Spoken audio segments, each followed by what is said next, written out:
BJP किस हद तक जा सकती है और कितनी बड़ी बेईमान पार्टी साबित हुई है वो भी सुप्रीम कोर्ट में, इसका आप अंदाजा लगा लीजिए। एक मेयर का चुनाव जीतने के लिए पहले तो चुनाव आयोग ने दबाव में आकर अपने आप अधिकारी को 2 दिन बीमार किया, फिर बीजेपी नेता को रिटर्निंग ऑफिसर बना दिया और उस आदमी ने 8 वोट रद्द कर दिए और वो भी कैमरे पर। और जब सुप्रीम कोर्ट ने बुलाया तो उसने मान लिया। तो आप सोचिए, जो पार्टी मेयर के चुनाव जीतने के लिए इतना बड़ा तिकरमबाजी कर सकती है, इतना सफेद बेईमानी कर सकती है, वो सीएम पीएम के लिए क्या करती होगी। लेकिन सवाल है कि वो कौन लोग हैं जो कहते हैं कि ईवीएम हैक नहीं हो सकता है। नमस्कार, मैं शंभू कुमार सिंह और आप देख रहे हैं नेशनल दस्तक। आज की सबसे बड़ी खबर है कि चंडीगढ़ मेयर चुनाव में किस तरह से एक बीजेपी के कार्यकर्ता को चुनाव आयोग ने रिटर्निंग अधिकारी बना दिया। दरअसल वहां बीजेपी के पास समर्थन नहीं था, लगभग उसके पास 15-16 वोट थे, लेकिन आम आदमी पार्टी और कांग्रेस गठबंधन को 20 वोट था, करीब 19-20 वोट, 36 वोटों में से। अब वहां भाई साहब मेयर का चुनाव होना था, बीजेपी हार रही थी, तो बीजेपी ने 2 बार तो वहां के जो सरकारी चुनाव आयोग के अधिकारी थे वो बीमार पड़ गए। उसके बाद बीजेपी के एक कार्यकर्ता अनिल मसीह को रिटर्निंग ऑफिसर बनाया गया। उस शख्स ने बेईमानी करके 8 वोट रद्द कर दिए और बीजेपी को जिता दिया। आप सिर्फ कल्पना कीजिए कि ये मेयर के लिए हो सकता है, तो सीएम पीएम के लिए लोग किस हद तक जाते होंगे और क्या नहीं करते होंगे, बस आप अंदाजा लगाए। लेकिन सवाल है कि इस देश में क्या सुप्रीम कोर्ट ईवीएम को लेकर क्या कहेगा। ये तो छोटी चोरी, इसी में छोटी लकीर पीट कर सुप्रीम कोर्ट बहुत ईमानदार बन जाएगा। लेकिन वो ईवीएम वीवीपैट, सोचिए, खुद सुप्रीम कोर्ट ने कहा कि ईवीएम से चुनाव ट्रांसपेरेंट नहीं है, वीवीपैट लगवाया। अरे जब वीवीपैट लगवा दिए तो वीवीपैट जनता को दिखाओ, हाथ में दो पर्ची और पर्ची बॉक्स में डाले और पर्ची की गिनती हो। जब वीवीपैट खाली झुनझुना है, लगाए क्यों। लेकिन सवाल है कि ये सब बात, ना आपके पास टीवी है ना अखबार है। जिनके पास टीवी है, अखबार है, मीडिया है, जुडिशरी है, सुप्रीम कोर्ट है, उन सबको ईवीएम सूट करता है, क्योंकि उनकी जाति वाली सरकार चल रही है। तो एक एक करके वो तमाम बड़ी खबरें जो आज सोशल मीडिया पर वायरल है, और वो सारी चीजें आपको जाननी चाहिए, उस पर विश्लेषण, और एक वीडियो देखिए और आपको कुछ नहीं देखना पड़ेगा। और ये है इस देश का सबसे सो कॉल्ड तथा कथित पत्रकार, इसका नाम है सुशांत सिन्हा। ये शख्स, जो आदमी सुप्रीम कोर्ट में अपनी गलती मान रहा है, उसको ये शख्स डिफेंड कर रहा था, कह रहा था कि वो तो ठीक है। तो आप अंदाजा लगाए कि टीवी अखबार इस देश में किस तरह से दलित, पिछड़े, आदिवासी के खिलाफ है। और वो इस देश में बीजेपी और आरएसएस का समर्थक पैसे के वजह से नहीं है या डर से नहीं है, जाति का समर्थन है। आज मायावती, लालू यादव या हेमंत सोरेन, कोई दलित, पिछड़ा, आदिवासी प्रधानमंत्री हो जाए, देखिए ये लोग कैसे ईमानदारी से पत्रकारिता करने लगेगा।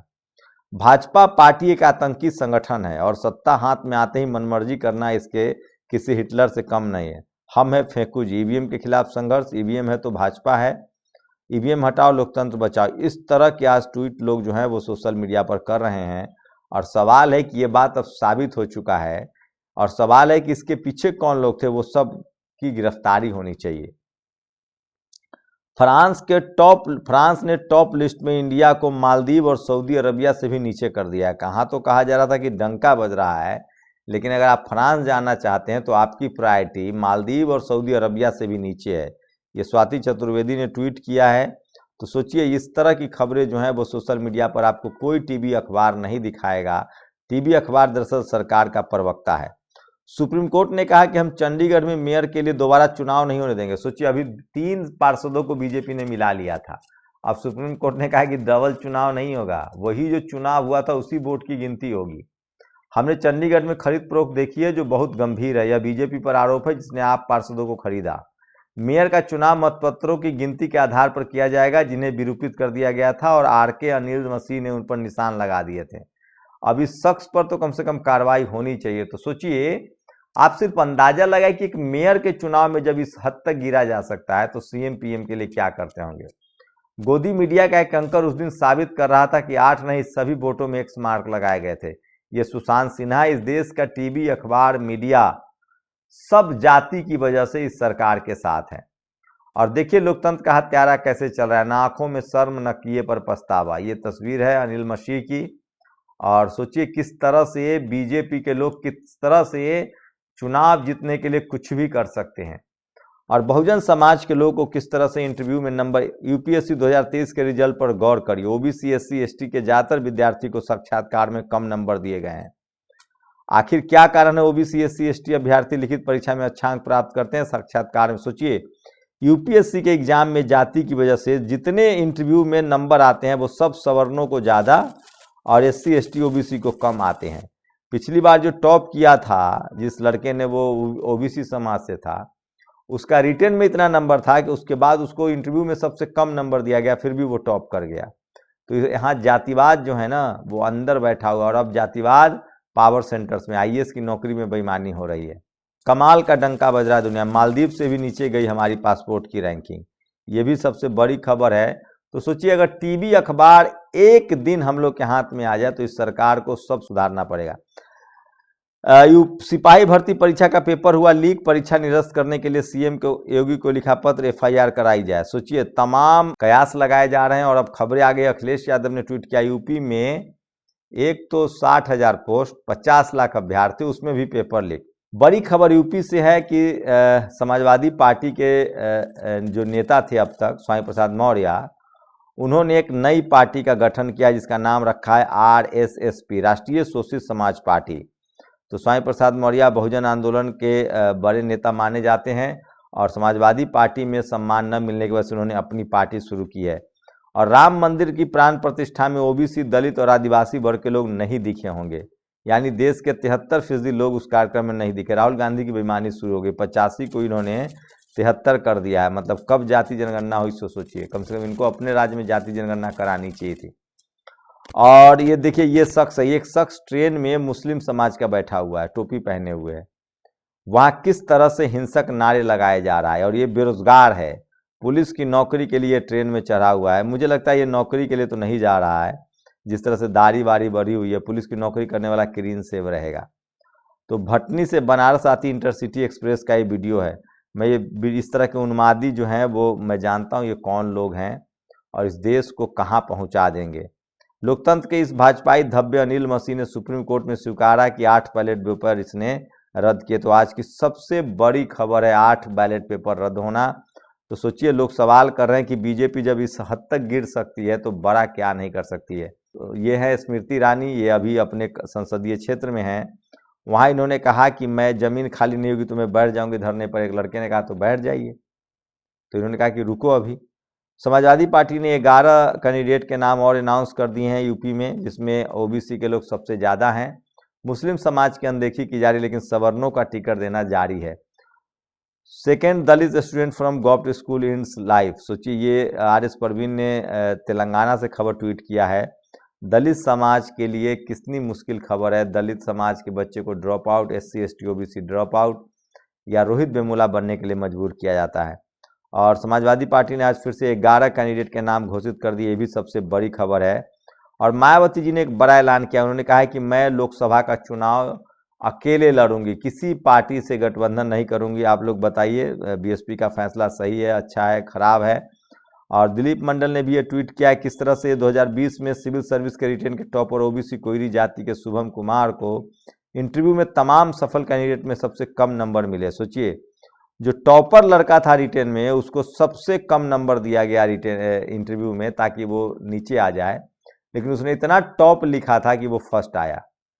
जो यूपीएससी का 2020 का टॉपर था उसको इंटरव्यू में सबसे कम नंबर था। यूपी में परीक्षा लीक की पूरी पोस्टर जारी हो रही है और आज सोशल मीडिया पर सबसे बड़ी खबर है पेपर लीक की खबरें जो है लोग कह रहे हैं कि लगातार पेपर लीक है। और ये शख्स जो आपको दिख रहा है स्क्रीनशॉट में, इसके एडमिट कार्ड पर तो सनी लियोनी की तस्वीरें छाप दी गई। तो ये भी सोशल मीडिया पर वायरल है कि यूपी में कुछ भी हो सकता है। और ये कहाँ क्या हुआ, कैसे हुआ, कब हुआ, फ्रांस टॉप लिस्ट, ये भी खबर सबसे ज़्यादा जो लोग इंटरनेशनल खबरों के जानकार हैं वो कह रहे हैं कि देखिए किस तरह से भारत की रैंकिंग जो है वो लगातार गिर रही है। तो ये तमाम बड़ी खबरें हैं जो सोशल मीडिया पर वायरल है और ये खबरें आपके लिए बहुत ज़रूरी है। और कमलनाथ को बीजेपी ने भ्रष्टनाथ कहा, घोटालेबाज कहा, लेकिन अब कमलनाथ कहा जा रहा है कि वो बीजेपी में नहीं जाएंगे, वो फिलहाल कांग्रेस में रहकर ही कांग्रेस को ख़त्म करेंगे। तो ये अब कांग्रेस को सोचना है। अभी एक और कांग्रेस के एक बड़े नेता थे आजीवन, और उन्होंने अब जाकर ज्वाइन किया है बीजेपी। अभी ऑफिशियली ज्वाइन नहीं किया है, लेकिन सोचिए यूपी में जिस तरह से बेरोजगारी की हालत है, आप क्या कह सकते हैं। और गोदी मीडिया का एक एंकर उस दिन साबित कर रहा था कि 8 नहीं सभी बोर्ड पर एक्स के मार्क्स लगाए थे। इस एंकर पर जरूर कार्रवाई होनी चाहिए जो देश के नेशनल चैनल पर सीधे सीधे झूठ फैला रहा है। और ये भी सोशल मीडिया पर लोग सवाल पूछ रहे हैं कि ऐसे इस देश का टीवी अखबार सबसे कम विश्वसनीय है, उस पर बिल्कुल भरोसा मत कीजिए।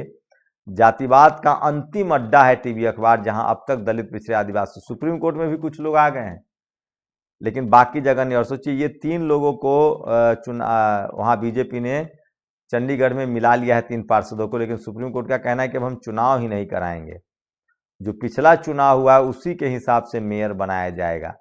तो देखिए सुप्रीम कोर्ट कब कब संज्ञान लेता है।